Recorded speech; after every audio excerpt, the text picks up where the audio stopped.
গতবারের রমজানে অনেক প্যারার মধ্যে দিয়ে যেতে হয়েছিল নিত্য প্রয়োজনীয় বাজার করতে গিয়ে, যেই কারণে এবার রমজান আসার অনেক আগে থাকতেই সেই বাজারগুলোকে সেরে নিয়েছি। যেগুলো একেবারেই নিত্য প্রয়োজনীয়, যেগুলো ছাড়া চলে না, সেই সমস্ত বাজারগুলোই কিন্তু করে নেওয়া হয়ে গেছে। আসসালামু আলাইকুম, কী অবস্থা সবার?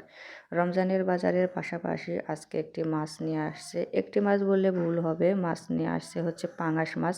তো মাছটা ছিল অনেক বড়, যেই কারণে কেটে কিছুটা নিয়ে আসছে। আর এবার আমি সেই ভুলটা করিনি।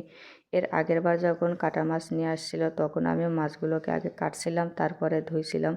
আর এত পরিমাণে তেল বের হয়েছিল যে কী আর বলবো, আমি ঠিকঠাক মতো ধুইতেই পারছিলাম না। কিন্তু এবার আমি আগে মাছগুলোকে ধুয়ে নিয়েছি, তারপরে কেটে নিয়েছি। এবার আমি লম্বালম্বিভাবে কেটে নিয়েছি মাছগুলোকে।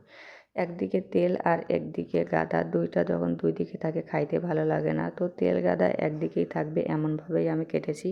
লম্বালম্বিভাবে কেটে নিয়েছি মাছগুলোকে আমি। তারপরে আমি একটি বাটিতে করে ফ্রিজে রেখে দিলাম। এই মাছের ভেতরে 3 টুকরা মাছের মাথার পিস ছিল, তো সেগুলোকে এখন রান্না করে নেব। তো হালকা করে মাছগুলোকে আমি ভাজি করে নিচ্ছি, যেহেতু ভুনা টাইপের রান্নাটা করব, যেই কারণে একবারে কড়া ভাজি করব না, হালকা করে ভাজি করে নিচ্ছি। এদিকে আমার মাছগুলো কিন্তু ভাজি করা হয়ে গেছে, আর তারপর এগুলোকে আমি উঠিয়ে নিয়েছি। সেই তেলের ভেতরেই আমি দিয়ে দিয়েছি অনেকগুলো পেঁয়াজ, যেহেতু ভুনা করব পেঁয়াজ তো দিতেই হবে, পেঁয়াজ দ্বারা তো আবার ভুনাও হবে না।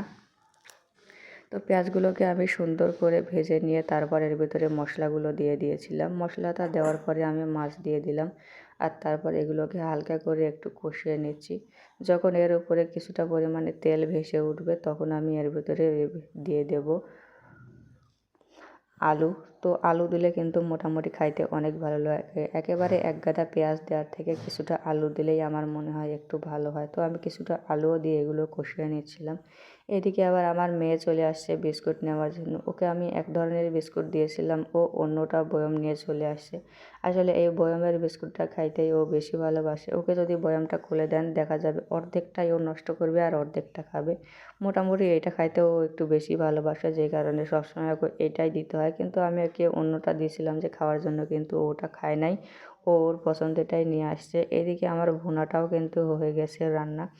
এই যে দেখেন, এত সুন্দর লাগছিল যে কী আর বলবো, মনে হচ্ছিল যেন হোটেলের ভুনা হয়েছে।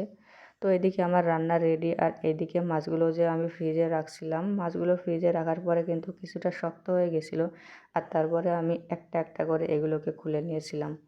সবগুলো যখন একসাথে রেখে দিতাম, যখন আমি 1 পিস বা 2 পিস নিতে যাইতাম, তখন কিন্তু আমাকে সবই পানির মধ্যে ভেজাতে হতো, যে কারণে আমি হালকা কিছুটা শক্ত হয়ে যাওয়ার পরে এগুলোকে আমি বের করে নিয়েছি। তারপরে এগুলোকে একটা একটা করে খুলে নিয়ে রেখে দিয়েছি। যখন আমার যেমন প্রয়োজন হবে, 1 টুকরা 2 টুকরা যা লাগবে আমি আমার প্রয়োজন মতন বের করে নিতে পারবো।